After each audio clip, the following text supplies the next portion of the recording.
বলতে আমরা কি বুঝি, রিজিক কাকে বলে, আসুন আমরা জানার চেষ্টা করি রিজিক কারে কয়। একজন মানুষ খাবার গ্রহণের জন্য, পোশাক পরিচ্ছদ গ্রহণের জন্য, জীবিকা উপার্জনের জন্য সে যে রোজগার করে, ইনকাম করে, এই ইনকামকে বলা হয় রিজিক। এই রিজিক বা ইনকাম আবার দু প্রকার, এক হালাল আর এক হারাম, এক হালাল আর এক হারাম। ভাইরা আমার, মানুষের রিজিক দু প্রকার হয়, মানুষের ইনকাম দুই প্রকার হয়।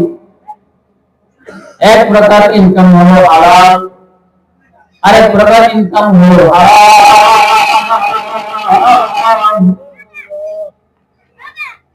কিন্তু ভাইরা আমার, যে মানুষটা হালাল ভক্ষণ করে, যে মানুষটা হালাল খায়, হালাল খাওয়ার কারণে, হালাল খাদ্য গ্রহণ করার কারণে মানবের রক্ত পুষ্ট পয়দা হয়, সৃষ্টি হয়। হালাল খাদ্য গ্রহণের শক্তি বলে যে রক্ত, যে পুষ্ট মানবদেহে তৈরি হয়, এই মানবদেহের এ রক্ত এবং পুষ্ট আল্লাহ পাকের ইবাদত করতে মজা লাগে, ভালো লাগে, বলেন ঠিক কি ঠিক না? এজন্য আল্লাহ পাকের দুনিয়াতে যে মানুষটা, যে ইমানদার, যে মুসলমান হালাল খাবার খায়, হালাল খাদ্য গ্রহণ করে নেয়, এই মানুষটা আল্লাহর জমিনে, ইহকালের এই দুনিয়ায়, এই মানুষটা বড় নেককার, বলেন ঠিক কি ঠিক না? ভাইরা আমার, পক্ষান্তরে যে মানুষটা আল্লাহ পাকের লক্ষ লক্ষ কোটি কোটি অগণিত নিয়ামত পাওয়ার পরেও হারাম খাদ্য গ্রহণ করে, হারাম পথে ইনকাম করে, হারাম খাবার খায়, এই মানুষটা হারাম খাবার গ্রহণ করার কারণে, হারাম খাদ্য গ্রহণ করার কারণে তার দেহের মধ্যে যে রক্ত, যে গোশত পয়দা হয়, সেই গোশত, সেই রক্ত পয়দা হওয়ার পর যে শক্তি তার দেহের মধ্যে পয়দা হয়, এই শক্তি দ্বারা সেই মানুষটা আস্তে আস্তে হারামের দিকে ধাবিত হয়, গুনাহের দিকে ধাবিত হয়। সে মানুষটার দ্বারা বেশি বেশি বদকার, বদামল, গুনাহের কাজ তার দ্বারা হয়, বলেন ঠিক কি ঠিক না? হালাল খাদ্য গ্রহণ করলে মানবদের যে শক্তি পয়দা হয়, সে মানুষটা এই শক্তির দ্বারা নেক কাজ করতে ভালোবাসে, সে মানুষটা নেককার হয়। পক্ষান্তরে যেই মানুষটা হারাম খাদ্য গ্রহণ করে, হারাম উপার্জন করে, হারাম ইনকামের মাধ্যমে হারাম খায়, হারাম খাদ্য গ্রহণ করার কারণে মানব দেহে যে রক্ত আর গোশতের টুকরো পয়দা হয় এবং শক্তি অর্জিত হয়, সেই শক্তি অর্জিত হওয়ার কারণে মানুষটা বদকার হয়, গুনাহগার হয়, বলেন ঠিক কি ঠিক না? এজন্য আল্লাহ পাক আম্বিয়া আলাইহিস সালামদেরকে হারাম খাবার খাওয়ান নাই, কোন নবী হারাম খাদ্য গ্রহণ করেন নাই, বলেন না সুবহানাল্লাহ। মুহতারাম হাজিরিন, আপনারা যেমন নবীর ওয়ারিস উলামায়ে কেরামকে দাওয়াত করেন, মহব্বত করেন, ইজ্জত করেন, ভালোবাসেন, দাওয়াত দিয়ে খাবার খাওয়ান, তৎকালীন জামানায় আল্লাহর হাবিব সাল্লাল্লাহু আলাইহি ওয়াসাল্লাম তিনি একজন মহিলার বাড়িতে মাঝে মাঝে দাওয়াত খেতেন। তো একদিন দাওয়াত খাওয়ার সময় যখন খাবার সামনে আসলো, আল্লাহর নবী খাবার গ্রহণ করেন না। মহিলা জিজ্ঞাসা করলো, যে খাদ্যে কি কোনো ভেজাল আছে, আপনি খাবার গ্রহণ করছেন না কেন? মুহতারাম হাজিরিন, আল্লাহ নবী সাল্লাল্লাহু আলাইহি ওয়াসাল্লাম বললেন, এই খাবারের মধ্যে ভেজাল আছে, এই খাবার আমি খেতে পারবো না, গ্রহণ করতে পারবো না। দুনিয়ার জমিনে বহু আল্লাহ ওয়ালা এমন আছে যারা খাবার সামনে আসছে, খাবার দেখে বলতে পারে যে এই খাবার হালাল আর এই খাবার হারাম। সুবহানাল্লাহ। ভাইরা, আমরা খাবার সামনে আসলে খাবার দেখে বা খাবার স্পষ্ট করে বা খাবার মুখে নিয়ে বলতে পারি, আমাদের হাত বলে দেয় যে এই খাবারটা গরম, মুখে দেওয়া যাবে না, ঠোঁট পুড়ে যাবে, জিহ্বা পুড়ে যাবে। বলেন ঠিক কি ঠিক না? খাবার সামনে আসলে আমরা বলতে পারি যে এই খাবারটা এত ঠান্ডা, এই খাবার গ্রহণ করলে ঠান্ডা লাগতে পারে, সর্দি কাশি হতে পারে। আমাদের হাত এর মাধ্যমে আমরা দুটো ক্ষমতার অধিকার রাখি খাবারের বেলায়। এক হলো খাবার অতিরিক্ত গরম, এই খাবার স্পর্শ করা যাবে না, এখন ঠান্ডা হলে পরে খেতে হবে। আরেক হলো খাবার অতিরিক্ত ঠান্ডা, এই খাবার খাওয়া যাবে না, খেলে ঠান্ডা লাগতে পারে। বলেন ঠিক কি ঠিক না? কিন্তু ভাইরা, যেহেতু মুহাম্মদ রাসূলুল্লাহ সাল্লাল্লাহু আলাইহি ওয়াসাল্লামের উপাধি ছিল হাবিবুল্লাহ, যেমনি ভাবে ইব্রাহিম আলাইহিস সালামের উপাধি ছিল খলিলুল্লাহ।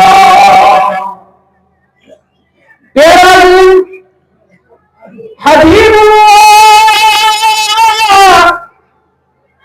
জাতির পিতার উপাধি ছিল খলিলুল্লাহ। সংক্ষিপ্ত ভাবে ব্যাখ্যা দিতে গেলে খলিলুল্লাহ মানে হলো যে বান্দাটা, যে মানুষটা আল্লাহকে মহব্বত করে, আল্লাহর প্রেমে আসক্ত, আল্লাহকে ভালোবাসে। পক্ষান্তরে হাবিবুল্লাহ ব্যাখ্যা দিলে সংক্ষিপ্ত ভাবে বলতে হয় যেই বান্দার প্রতি, যেই মানুষটার প্রতি স্বয়ং আল্লাহ পাকের প্রেম ভালোবাসার জন্য। যেহেতু আল্লাহ পাক আমরা সাধারণ উম্মতকে, মানুষকে জ্ঞান দিয়েছেন, খাবারের মধ্যে স্পর্শ করলে বলতে পারে এই খাবার গরম, এই খাবার ঠান্ডা, তাহলে আল্লাহর হাবিবকে আল্লাহ এর চেয়ে বেশি জ্ঞান দেওয়া সম্ভব কি সম্ভব না? আল্লাহ বলেন খাবার খাওয়া যাবে না, খাবারের মধ্যে ভেজাল আছে। বিস্তারিত খুলে বলো। মহিলা বললেন, হুজুর আপনি আমার বাড়িতে দাওয়াত গ্রহণ করেছেন, খাবার পাঠিয়েছেন, খাবার খাবেন, কিন্তু আমার ঘরে কিছুই ছিল না। পাশের বাড়ি আমার বান্ধবীর বাড়িতে একটি ছাগল ছিল, বান্ধবী বাড়িতে নাই। ভাবলাম সে বাড়িতে ফিরে আসলে ছাগলের উপযুক্ত দাম দিয়ে, মূল্য দিয়ে কিনে নিব। অনুমতি ছাড়াই ছাগলটা নিয়ে জবাই করেছি, আপনাকে আপ্যায়নের ব্যবস্থা করেছি। ভাইরা আমার, বন্ধুরা আমার, আল্লাহ সাল্লাল্লাহু আলাইহি ওয়াসাল্লাম বলেন, বন্ধু তোমার যত আপন হোক, বন্ধু তোমার যতই দুষ্ট হোক, দুষ্ট তোমার যতই জান কি দিগার দুষ্ট है, দিল কি দিগার দুষ্ট है, কিন্তু অনুমতি ছাড়া যেহেতু জিনিসটা গ্রহণ করেছো হারাম, আর এই হারাম খাবার আমার পক্ষে খাওয়া সম্ভব না। বলে ঠিক কি ঠিক না? কারণ ভাইরা, হারাম খাদ্য গ্রহণ করার কারণে, হারাম খাবার ভক্ষণ করার কারণে যেমনি ভাবে মানুষ ইবাদত করতে আগ্রহী হয় না, ইবাদত থেকে মানুষের দিল নষ্ট হয়ে যায়, ঠিক তেমনি ভাবে হারাম ভক্ষণকারী, হারাম করে দোয়া আল্লাহর দরবারে কবুল হয় না। উদাহরণ নেন, বাস্তব একটা উদাহরণ দিচ্ছি। জামানার সবচেয়ে বড় জালেম হাজ্জাজ বিন ইউসুফ। এই হাজ্জাজ বিন ইউসুফ এমন কোন অন্যায় নাই যা সে করে না।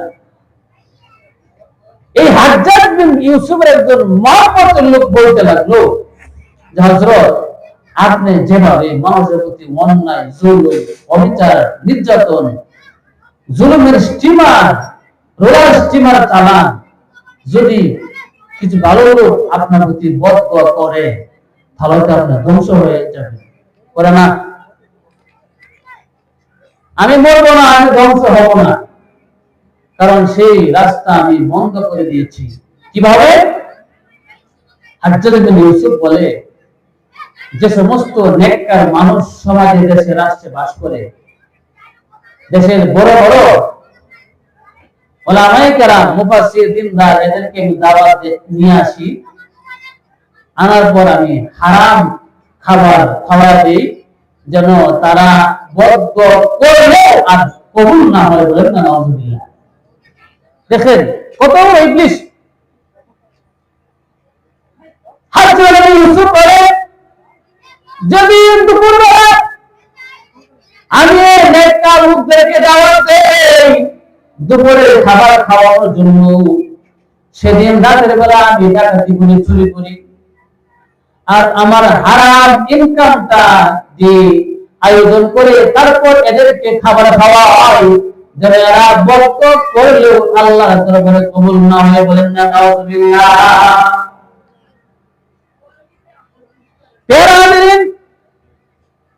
ওই সময়ের মধ্যে একজন আল্লাহওয়ালা বুজুর্গ ছিলেন হযরত সাঈদ ইবনে জুবায়ের। সাঈদ ইবনে জুবায়ের রাহমাতুল্লাহি আলাইহি, যে কোনদিন হাজ্জাজ বিন ইউসুফের বাড়িতে খাবার খান নাই, যে কোনদিন হাজ্জাজ বিন ইউসুফের বাড়িতে যান নাই, হাজ্জাজ বিন ইউসুফের আয়োজিত কোনো খাবার যে গ্রহণ করে নাই, তার উপর জুলুমের রুলার স্টিমার চালানো হলো। এক পর্যায়ে হাজ্জাজ বিন ইউসুফ থেকে গোটা মানুষকে বাঁচানোর জন্য, মানুষের জুলুমের নির্যাতন থেকে, হাজ্জাজ বিন ইউসুফের জুলুমের নির্যাতন থেকে মানুষকে বাঁচানোর জন্য চেষ্টা করতে করতে যখন চেষ্টা সর্বশেষ প্রান্তে উপনীত হলো, যখন হাজ্জাজ বিন ইউসুফ হযরত সাঈদ ইবনে জুবায়ের রাহমাতুল্লাহি আলাইহি কে হত্যা করে ফেলে, তখন সাঈদ ইবনে জুবায়ের রাহমাতুল্লাহি আলাইহি আল্লাহর কাছে একটা দোয়া করেছিলেন, আয় আল্লাহ,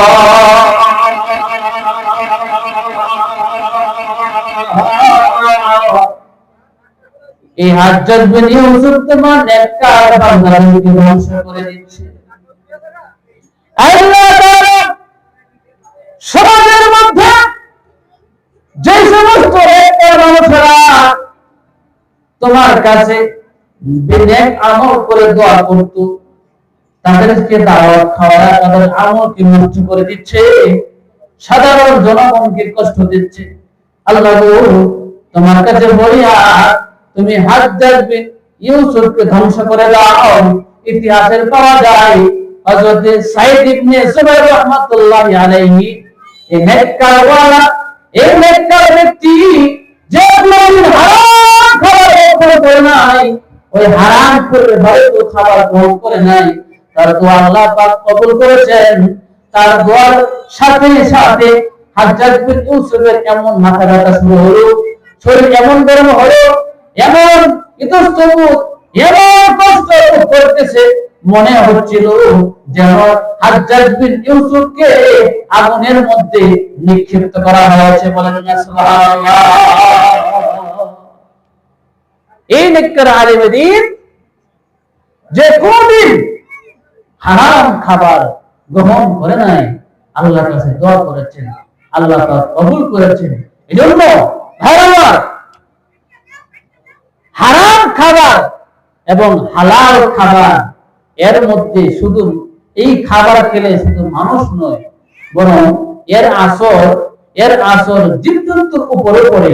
দেখবেন কুকুর হারাম খাবার খায় কি খায় না। মানুষের ময়লা থেকে নিয়ে বিভিন্ন প্রকার নাপাক হারাম খাবার কুকুর খায়, এজন্য কুকুর এর মুখ নাপাক, কুকুরের মুখের লাগা নাপাক, কুকুর যেই পাত্রে মুখ লাগায় ওই পাত্র নাপাক, 7 বার দোয়া পর্যন্ত পাপ হয় না। বলেন ঠিক কি ঠিক না? ভাইরা, হযরত জিবরাইল আলাইহিস সালাতু ওয়াস সালাম আল্লাহর দরবারে হাজির। আসসালামু আলাইকা ইয়া রাসূলুল্লাহ, আসসালাতু ওয়াসসালামু আলাইকা ইয়া হাবিবাল্লাহ। ইমানদার মুসলমান ভাইরা, জিবরাইল আলাইহিস সালাতু ওয়াস সালাম আল্লাহর নবীকে দরওয়াজার প্রান্ত থেকে সালাম দিচ্ছেন। গৃহে প্রবেশ করেন না, ঘরে প্রবেশ করেন না। আল্লাহর নবী আর বুঝতে বাকি নাই ঘরের মধ্যে নাপাক কিছু আছে।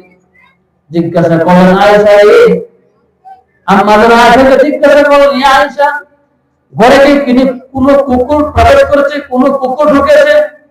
বলে, না না, ঘরে কোনো কুকুর প্রবেশ করে নাই, তবে কিছুক্ষণ আগে আপনার নাতি একটি কুকুরের বাচ্চাকে নিয়ে খেলাধুলা করেছিল, হয়তো বা এর কোনো পশম, এর কোনো লোম গৃহের মধ্যে আছে। আল্লাহর নবী সাল্লাল্লাহু আলাইহি ওয়াসাল্লাম বলেন, আয়েশা রে, তাড়াতাড়ি পরিষ্কার করো, ঘরটা পবিত্র করো। যে ঘরে কুকুর থাকে, কুকুরের পশম থাকে, যে ঘর নাপাক থাকে, সেই ঘরে আল্লাহর রহমতে ফেরেশতা প্রবেশ করে না।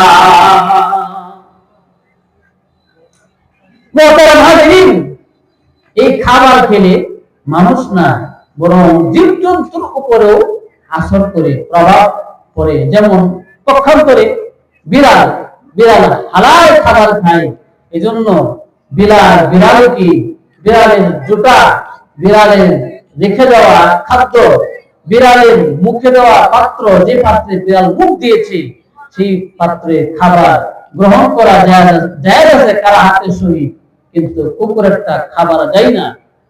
ভাইরা আমার, দেখবেন বিড়ালের যে মেও মেও আওয়াজটা, এটাও নিয়ে বাচ্চারা খেলা করে। বলেন করে কি করে না?